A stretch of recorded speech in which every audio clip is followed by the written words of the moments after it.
ایک آدمی کے 11 بیٹے ہیں تو مجھے ایک دفعہ کہنے لگا دعا کریں اللہ مجھے بیٹی بھی دے.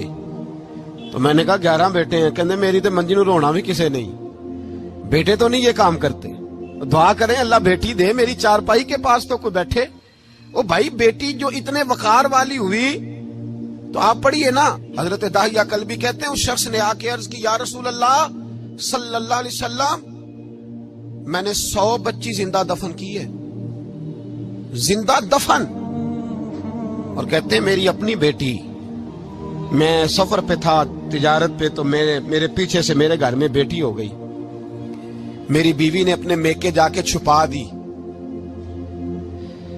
تو میں واپس آیا تو اس نے کہا بچہ ہوا تھا فوت ہو گیا, میں نے دفن کر دیا.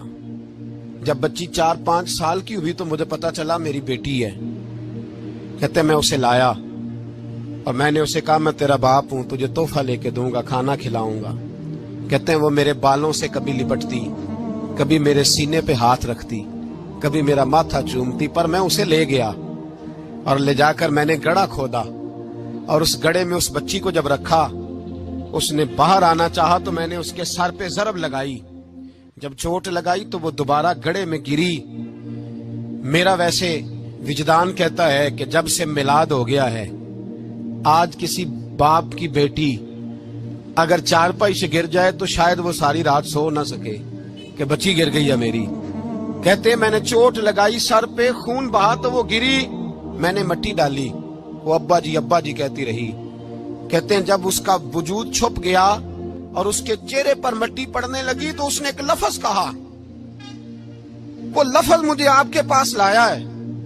وہ بیٹی کہنے لگی اے اللہ بتا تیرا رحمت للعالمین نبی کب آئے گا. یا اللہ بڑی بیٹیاں دفن ہو گئیں, بڑی مائیں منڈیوں میں بک گئیں, غریب بڑے لٹ گئے, پریشانیاں بڑی بڑھ گئیں, اللہ بتا نا تو اسے کب بھیجے گا. اب کتنی دیر ہے, اندھیرا بڑا گہرا ہو گیا, اب نہیں جیا جاتا, اب نہیں سہا جاتا, اللہ تو کب بھیجے گا.